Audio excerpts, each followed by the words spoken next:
مدارس بل کا معاملہ حل ہونے پر مولانا فضل الرحمان خوش، کہتے ہیں ایوانوں سے پاس بل کو قانون بنوا کر پارلیمنٹ کی بالادستی کی جنگ جیتی۔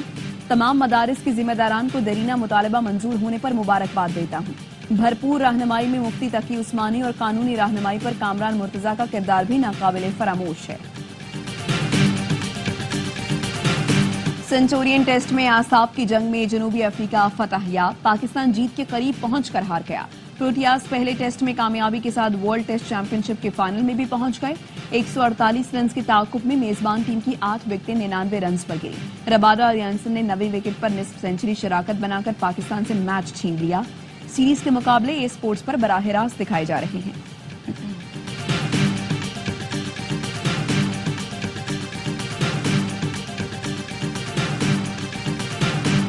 اور 13 مقامات پر مجلس وحدت مسلمین کے احتجاجی دھرنے۔ کراچی میں ٹریفک کا نظام درہم برہم۔ ترجمان سندھ حکومت سعدیہ جاوید کہتی ہیں احتجاج کرنے والے کراچی والوں کی تکلیف سمجھیں اور دھرنا ختم کریں، شہری پریشان ہیں۔ کراچی پولیس چیف جاوید عالم اوڈھو اور ڈپٹی کمشنر ایسٹ مظاہرین کو رام کرنے نمائش رنگی دھرنے میں پہنچے لیکن ناکام رہے۔ MWM رہنماؤں کا دھرنا ختم کرنے سے انکار، کہا احتجاج جاری رہے گا۔ وزیراعظم مذاکرات کے لیے سنجیدہ ہیں تو کابینہ کے مسخروں کو لگام دیں۔ PTI کے سیکرٹری اطلاعات شیخ وقاص اکرم کا وفاقی وزیر خواجہ آصف کے بیان پر رد عمل، کہا PTI مکمل یکسوئی اور سنجیدگی سے سیاست کو اصلاح کی راہ پر ڈالنے کی لیے کوشاں ہیں۔ اصلاح کی خواہش کمزوری سمجھنے کا سلسلہ بند ہونا چاہیے۔ خواجہ آصف مذاکرات سبوتاش کرنے کے لیے ایڑی چوٹی کا زور لگا رہے ہیں۔ جن 40,000 کی واپسی کا ذکر خواجہ آصف کر رہے ہیں انہیں باجوہ نے واپسی کی راہ دکھلائی تھی۔ شوکت یوسف زئی نے کہا خواجہ آصف کو ڈر ہے مذاکرات کامیاب ہوئے تو ریحانہ ڈار اسمبلی میں آئیں گی۔ حکومت مذاکرات چاہتی ہے تو وزراء کو غیر ضروری بیانات سے روکے، کھل کر بتائیں مذاکرات کرنے ہیں یا نہیں۔ آدھا تیتر آدھا بٹیر نہیں چلے گا۔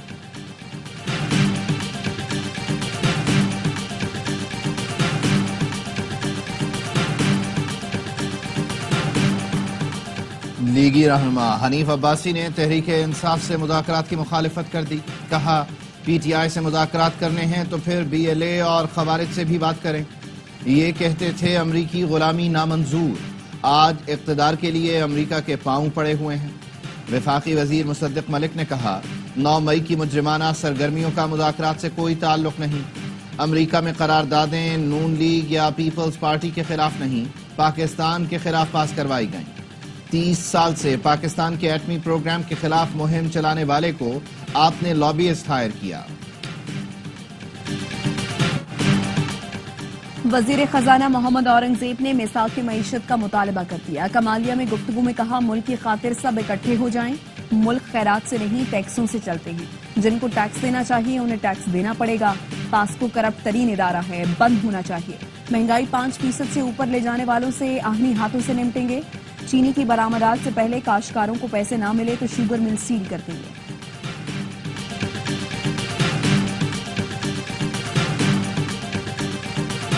مدارس کی آزادی، خود مختاری ہر صورت مقدم ہے۔ مدارس کی رجسٹریشن پر تمام معاملات حل ہو گئے۔ صدارتی آرڈیننس کے مطابق تمام سٹیک ہولڈرز کی بات مانی گئی۔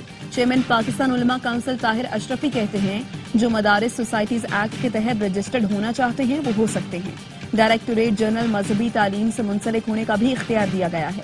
ترجمان JUI کہتے ہیں جد و جہد رنگ لے آئی، دینی مدارس کے تحفظ میں ہمیشہ کردار ادا کرتے رہیں گے۔ مدارس پاکستان کے نظریاتی جغرافیائی کے محافظ ہیں۔ کے حل کے لیے کوہاٹ میں گرانڈ جرگہ رات گئے ختم۔ ایک فریق نے چند نکات پر مشاورت کے لیے وقت مانگ لیا۔ جرگہ بدھ کو دوبارہ ہوگا، بڑے نکات پر اتفاق ہے۔ مشاورت مکمل ہونے کے بعد معاہدے پر دستخط ہوں گے۔ مشیر اطلاعات خیبر پختونخوا بیرسٹر سیف کہتے ہیں ایپیکس کمیٹی کے فیصلے کے مطابق بنکرز اور اسلحے کا خاتمہ یقینی بنایا جائے گا۔ لوور کرم کے علاقے بگن میں مرکزی روڈ پر دھرنا جاری۔ فلسطینیوں سے اظہار یکجہتی کے لیے جماعت اسلامی کا اسلام آباد میں غزہ مارچ۔ حافظ نعیم الرحمان نے خطاب میں کہا اسرائیل فلسطینیوں کی نسل کشی کر رہا ہے۔ اسرائیل کی کھلی دہشت گردی کو سپورٹ کرنے والا امریکہ ہے۔ مسلم ممالک بے حسی کا مظاہرہ کر کے اسرائیل کو سپورٹ کر رہے ہیں۔ گریٹر اسرائیل غزہ تک نہیں حرم شریف تک ہوگا۔ حماس فلسطینیوں کی حقیقی نمائندہ تنظیم ہے۔ حکومت پاکستان میں حماس کو دفتر کھولنے دے۔ بانی پی ٹی آئی جیل سے حماس کی حمایت کا اعلان کر دیں، تب ہم مانیں گے کہ وہ حقیقی آزادی چاہتے ہیں۔ کسی کو جیل میں ڈالنا اور نکالنا ہو تو ہمارے حکمران امریکہ کی طرف دیکھتے ہیں۔ ہمیں لوگوں کو جمہوری آزادی دینا ہوگی۔ غزہ مارچ میں بچوں اور خواتین کی بھی بڑی تعداد میں شرکت، اسرائیلی دہشت گردی کے خلاف نعرے لگائے۔ خیبر پختونخوا میں 152 ارب کی مالی بے ضابطگیاں سامنے آئی ہیں۔ فرضی کمپنیوں کو اشتہارات کی مد میں اربوں روپے جاری کیے گئے۔ خیبر پختونخوا حکومت کے خزانے سے کروڑوں روپے سوشل میڈیا پر پروپیگنڈا کے لیے دیے جاتے ہیں۔ وفاقی وزیر اطلاعات عطا تارڑ کہتے ہیں تحریک انصاف نے اپنے دور میں کرپشن کے فروغ کے علاوہ کچھ نہیں کیا۔ تحریک انصاف کی خیبر پختونخوا میں 10 سال سے حکومت ہے، بتائیں کہاں ڈیم بنائے؟ پہلے بزدار کے ذریعے پنجاب سے بدلہ لیا گیا، اب علی امین گنڈاپور کے ذریعے خیبر پختونخوا سے بدلہ لیا جا رہا ہے۔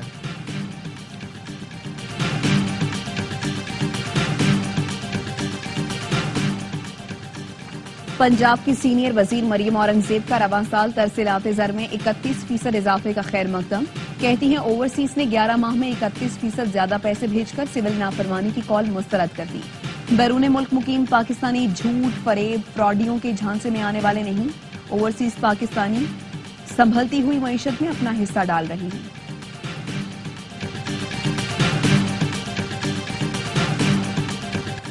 ملک کے 3 صوبوں کی سیوریج لائنوں میں پولیو وائرس کی تصدیق، ذرائع کا کہنا ہے 26 اضلاع کے ماحولیاتی نمونوں میں پولیو وائرس پایا گیا۔ حیدرآباد، جیکب آباد، جامشورو، قمبر، کراچی سینٹرل، کراچی ایسٹ، کورنگی، ملیر اور ساؤتھ کے اضلاع کی سیوریج لائنز میں پولیو پازیٹیو ہے۔ میرپور خاص، شہید بے نظیر آباد، سکھر، چمن، کوئٹہ، یوب، ملتان، اسلام آباد، راولپنڈی، لاہور اور ڈی جی خان کے سیوریج میں پولیو وائرس کی تصدیق۔ یونان کشتی حادثے پر ایف آئی اے نے ابتدائی انکوائری مکمل کر لی۔ ایف آئی اے نے 31 افسران کے بیرون ملک جانے پر پابندی عائد کر دی۔ ذرائع کا کہنا ہے کہ انکوائری مکمل ہونے تک 31 افسران کو کہیں بھی تعینات نہیں کیا جائے گا۔ ایف آئی اے افسران حادثے سے قبل مختلف ایئرپورٹس پر تعینات تھے۔ کشتی حادثے میں بچ جانے والے افراد سے پوچھ گچھ کے بعد افسران پر پابندی کا فیصلہ کیا گیا۔ جن اکاؤنٹس میں رقم ٹرانسفر ہوئی، اسٹیٹ بینک سے تفصیلات لی جائیں گی۔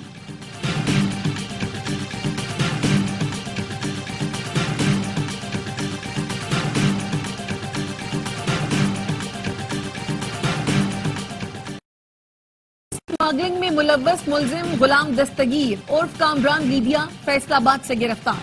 ترجمان ایف آئی اے کا کہنا ہے ملزم غلام دستگیر کو گرفتار ملزم عبد الرحمان کی نشاندہی پر گرفتار کیا گیا۔ ملزمان بین الاقوامی گینگ کا حصہ، شہریوں کو سمندر کے راستے لیبیا سے یورپ بھجوانے میں ملوث ہیں۔ 7 شہریوں کو یورپ بھجوانے کے نام پر 2 کروڑ 73 لاکھ روپے لیے تھے۔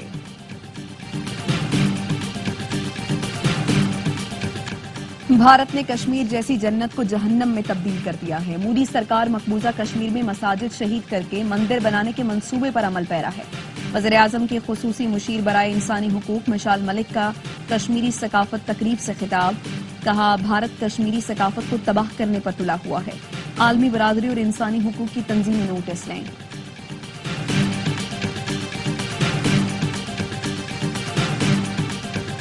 جنوبی کوریا کے دارالحکومت سیول میں لینڈنگ کے دوران طیارے میں آگ لگ گئی، 177 افراد ہلاک، 2 افراد کو معجزانہ طور پر بچا لیا گیا۔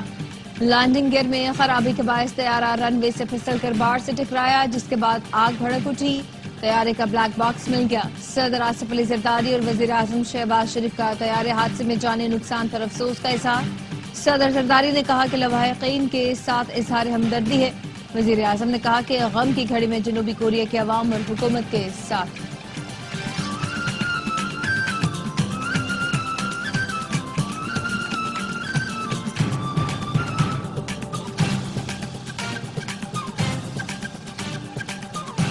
گلگت بلتستان سمیت بالائی علاقوں میں شدید سردی، اسکردو میں درجہ حرارت -13 تک گر گیا۔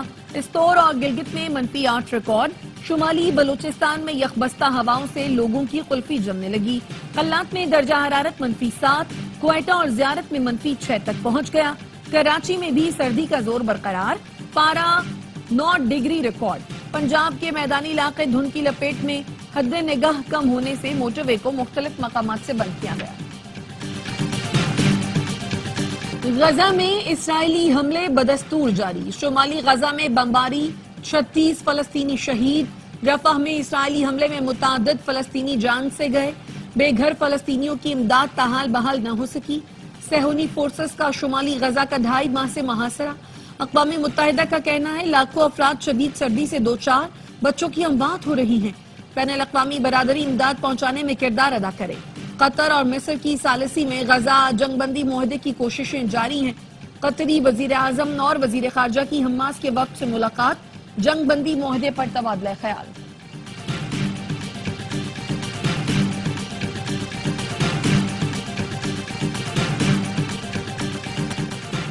یمن میں اسرائیلی حملے کے وقت صدر WHO کو محفوظ مقام پر لے جانے کی ویڈیو سامنے آ گئی۔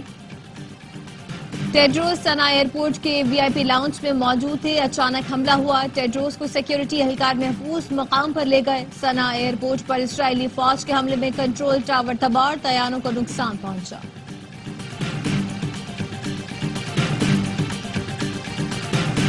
راولپنڈی میں فائرنگ سے نجی کمپنی کا مالک قتل، پولیس کا کہنا ہے ملک عرفان کو ریکی کے بعد گھر کے قریب نشانہ بنایا گیا، واقعہ پرانی دشمنی کا نتیجہ لگتا ہے، ملزمان فرار ہو گئے۔ Star batter Babar Azam ICC T20 cricket of the year کے لیے نامزد ہو گئے، انٹرنیشنل کرکٹ کونسل نے نامزدگیوں کا اعلان کر دیا۔ بابر نے 24 میچوں میں 738 رن سکور کیے، امیدواروں میں آسٹریلیا کے ٹریوس ہیڈ، زمبابوے کے سکندر رضا اور بھارت کے ارش دیپ کا نام شامل ہے۔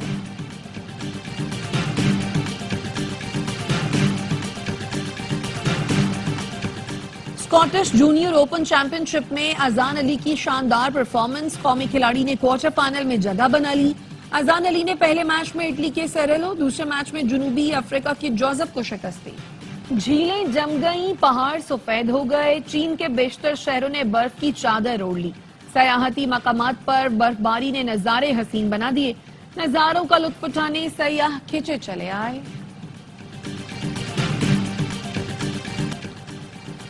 امریکہ میں نئے سال کے استقبال کی تیاریاں جاری، نیو یارک کے ٹائمز اسکوائر پر روایتی کرسٹل بال نصب کر دی گئی، تقریب میں معروف امریکی گلوکار پٹ بال نے شرکت کی۔